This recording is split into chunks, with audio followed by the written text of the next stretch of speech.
Shavua Tov Umborach, le Shulchan Aruch dans Siman Resh Kaf Waw, il dit, en fait, il rapporte les paroles de la Gemara qui dit Hayose Beme Nissan, celui qui sort pendant les jours du mois de Nissan, Weroe Elanot Milavlevim, il voit des arbres qui bourgeonnent, alors il doit faire la bracha, Baruch Ata Hashem, Yotam Mecha Olam, Shelo Heser Be'olamu Kilo, Uvara Bo Biriot Tovot, Ve Elanot Tovot, Lehanot Bahem Bene Adam. Donc il y a une bracha, on fait sur ce qu'on est en train de voir.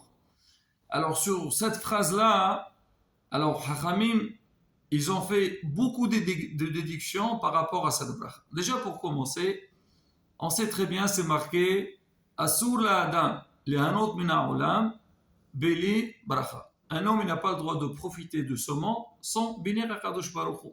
Parce que tout ce qu'on a, il appartient à Hachem. Et nous, pour avoir l'autorisation, la possibilité de consommer, on fait la bracha. Pareil aussi, donc quand quelqu'un va sentir une bonne odeur, c'est pas seulement qu'on mange, même sentir une bonne odeur, on doit. C'est ce qu'on fait le samedi soir, on fait la bracha sur les bissamim. Là aussi c'est pareil, donc on va voir donc ces arbres-là qui ont commencé à bourgeonner, donc on a aussi un plaisir quand on va les voir, alors on va faire la bracha.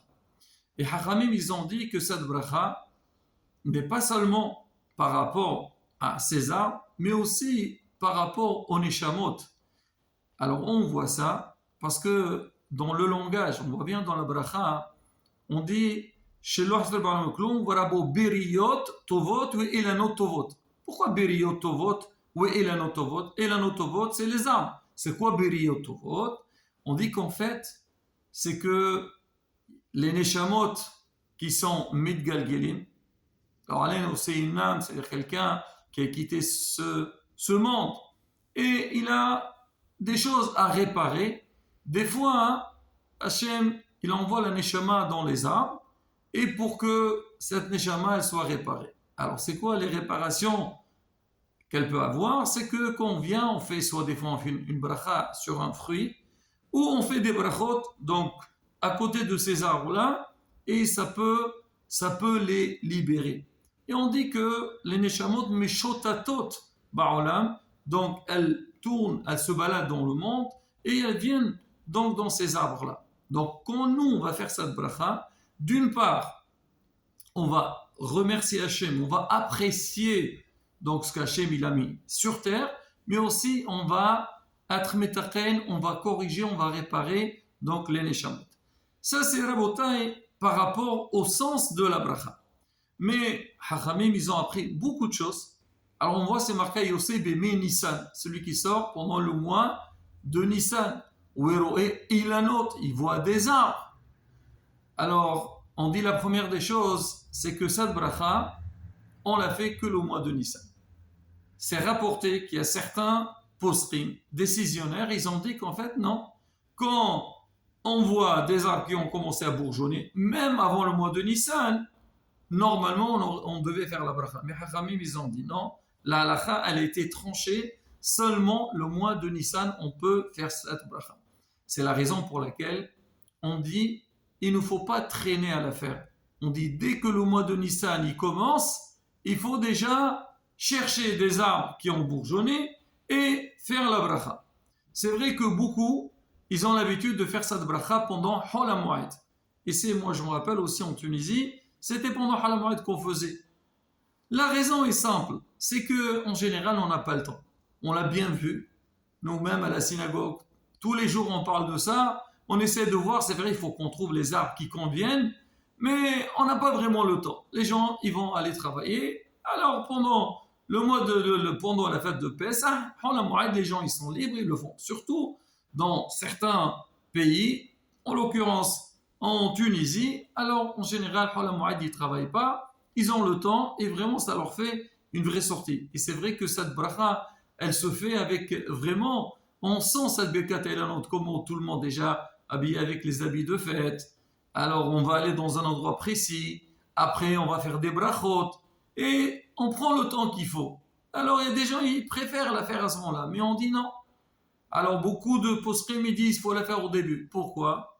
Parce qu'on a un principe qui dit Zrizim maqdim le mitzvot. Tu as une mitzvah qui se présente, il ne faut pas traîner, il faut la faire tout de suite. Et bien quand je parle de ça, j'ai toujours en souvenir la mitzvah, ou plutôt la bracha de Birkat al-Levana. Surtout en France, on a du mal à faire cette bracha. Pourquoi? En hiver, il pleut, ou le temps il est nuageux, on ne peut pas la faire. Il y a des conditions pour faire cette bracha. En été, la journée elle est longue, et il faut attendre tard la nuit.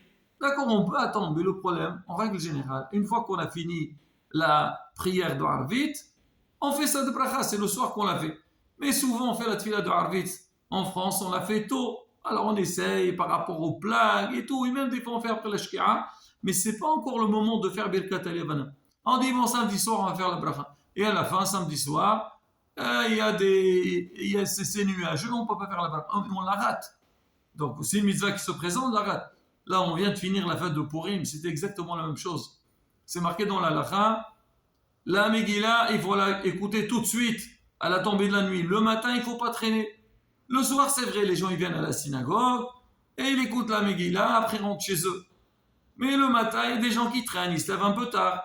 Alors souvent, pour Purim, il y a de l'ambiance. Alors on dit, bon, on va l'écouter après, et on va voir les amis, on va boire un petit peu, on va faire les Mishloach Manot, et des fois, en fin de journée, on voit qu'on a raté la lecture de la Megillah. Pourquoi? Parce qu'on traîne. Et ça, c'est un principe qu'on le dit dans beaucoup de mitzvot. Les attention, on verra pour Brichat Hametz. Donc, il ne faut pas traîner. Donc, c'est pareil aussi. J'ai vu un autre temps, Rabotai, que certains ils disent il ne faut pas traîner pour faire Birkat el-Hanut. Pourquoi? Parce que nous, on dit, alors parmi les raisons qu'on donne pour Birkat el-Hanut, c'est pour faire des tirkunim, pour faire des corrections pour les neshamot. Alors on dit, si vraiment on a cette possibilité, pourquoi les faire souffrir ces neshamot? Tu n'as qu'à commencer déjà. Dès que le mois de Nissan y commence, va faire cette bracha. Et s'il y a des neshamot qui attendent ta bénédiction, ben au moins qui en profitent. Mais toi, si tu vas traîner, alors elles vont attendre encore. Et là, c'est une raison, Rabotai, encore une raison de dire qu'il faut démarrer. Alors maintenant, on a dit que c'est le mois de Nissan. Si le mois de Nissan est passé, on n'a pas fait la bracha. On dit on fait la bracha, plutôt on fait Birkat el-Hanut sans Shem Malchut Baruch Ata, Shelo Haser Be'olamo, et ainsi de suite. Maintenant, ça c'est au niveau du temps. Maintenant aussi au niveau des armes. Alors quand c'est marqué Ilanot, on dit toujours il faut minimum 2. Alors maintenant, beaucoup de poskim y pensent que s'il n'y a pas 2, on peut faire même sur un seul. Ah, pourquoi? Voilà, c'est marqué, celui qui voit Elanot, il voit des arbres, c'est au pluriel. On dit en fait, c'est un langage comme on voit dans beaucoup d'endroits. C'est marqué Haroé Malchei Israël, celui qui voit les rois d'Israël, il fait le bracha. C'est-à-dire quoi? Il faut voir beaucoup de rois pour faire la bracha? Non, c'est ça le langage, on dit toujours au pluriel. Là aussi qu'on a dit Ilanot, c'est des arbres. Mais en vérité, même avec un seul arbre, on peut faire. Mais l'idéal, encore une fois, c'est que si on trouve un endroit où il y a, même c'est marqué, le Kafahim il rapporte, il dit il faut aller, si il y a un endroit, un champ où il y a beaucoup d'arbres, il faut aller là-bas. Pourquoi? Comme ça, on est métarken le maximum possible de neshamot. C'est important. Mais sinon, si c'est difficile, on ne trouve pas. Ben, s'il y a un seul arbre, comme on dit, si on n'a pas de possibilité, on peut faire même sur un seul arbre. Maintenant, il y a encore d'autres conditions. Il faut que ce soit un arbre fruitier qui donne des fruits. Mais il ne faut pas que le fruit est déjà sorti. On a bien vu la phrase de départ, il a noté mais lavlevim. Il a vu des arbres qui ont bourgeonné. C'est-à-dire pour le moment, le fruit n'est pas sorti. Il y a le bourgeon et le fruit sortira plus tard. Donc il faut profiter. Et ça aussi, c'est une raison, la bataille, de ne pas traîner à faire la bracha, parce que si tu traînes, alors il y a un risque que déjà les bourgeons vont tomber et le fruit va sortir. La halakha aussi discute si jamais le fruit n'est pas encore sorti et les bourgeons ils sont tombés. On peut faire la bracha ou pas? Sur ça, la bataille, il y a une discussion aussi. C'est vrai que cette halakha, il y a différents avis, mais comme on dit, il faut essayer de faire le mieux possible Maintenant, si on n'est pas arrivé, on peut compter sur certains avis. On résumera à la fin. Donc là aussi, si jamais on va traîner et les bourgeons ils vont tomber, après un problème pour faire la bracha.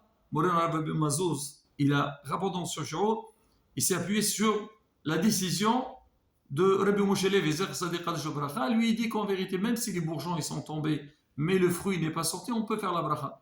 Moulana Rabbi Yosef, lui il dit non. Il dit si les bourgeons ils sont tombés, même s'il n'y a pas le fruit, on ne fait pas la bracha. Pareil dans ce cas-là, qu'est-ce qu'on fait? On essaye de bien faire les choses.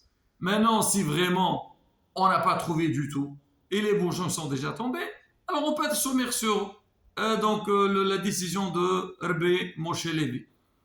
Alors maintenant, une autre question. Alors si on a des arbres qui sont greffés, du style le pamplemousse, on peut faire la bracha ou pas? La rabotaille, pratiquement tout le monde dit que normalement on ne peut pas faire la bracha dessus. Maintenant, si jamais j'ai fait la bracha, je ne connaissais pas la halakha, il faut apprendre à la bouteille. Alors on dit c'est pas grave, ta bracha elle passe, on ne va pas dire non, tu as fait la bracha sur un arbre, des fruits greffés, c'est pas bon. Pareil aussi, si les arbres sur lesquels on va faire la bracha, alors c'est des arbres des années de Orla, c'est-à-dire ils n'ont pas encore 3 ans. On peut faire la bracha dessus ou pas. Là aussi on dit de préférence ne pas faire la bracha dessus. Maintenant, si jamais j'ai fait la bracha, Moulana Rabbi Yosef, il dit que la bracha elle passe quand même. Alors on résume Rabotai.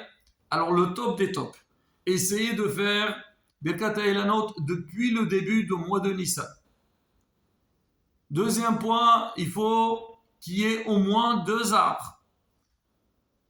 L'arbre il soit fruitier. Il ne faut pas qu'il soit greffé. Il ne faut pas que ça soit de l'année de Orla. Ça, c'est le top des tops.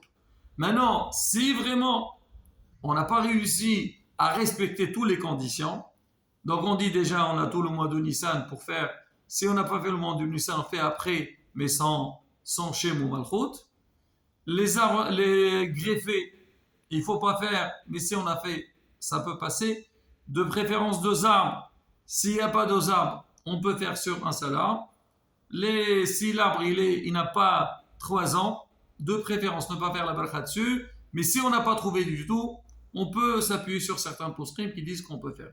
Alors maintenant, où on fait ça? Alors c'est rapporté dans la halakha, si on peut sortir en dehors de la ville, c'est mieux. Mais sinon, c'est pas grave, on peut la faire, même en plein ville, même on s'est marqué Behatzero dans la cour de la maison si on a des arbres. Et Shabbat, Yom Tov, pareil aussi, il y a une discussion, ils disent de préférence non parce qu'on a peur, peut-être on va arracher une branche et tout. Mais beaucoup de poskim ils disent que si c'est la seule possibilité qu'on a, on peut quand même faire la bracha. C'est marqué, c'est bien qu'on soit regroupés, on soit réunis, qu'il y a minyan, et faire ça ensemble, et à la fin faire Kaddish. C'est marqué aussi, c'est bien, une fois qu'on a fini la bracha de Birkat HaElanot, on donne des protot. Chacun il donne 3 pièces de tzedaka. On dit tous ensemble, il faut donner la valeur de 45. C'est-à-dire ça fait Kiminyan Adam. C'est bien, et on dit ça c'est un grand tikkun. Et bien penser quand on fait les brachot, de penser, comme on dit, être metaken les neshamot. On dit quand nous on prie pour ces neshamot-là, eux aussi de leur part, ils vont prier pour nous et demander à Kadosh Baruch Hu qui nous donne tout ce qu'on a besoin. Voilà Rabotai, donc un résumé de ces halachot-là, cette bracha qui est très importante. Et comme on dit, et bien faire cette bracha. Et qu'Hashem yaqabel tefilotenu berason. Amen. Ken yehi rason.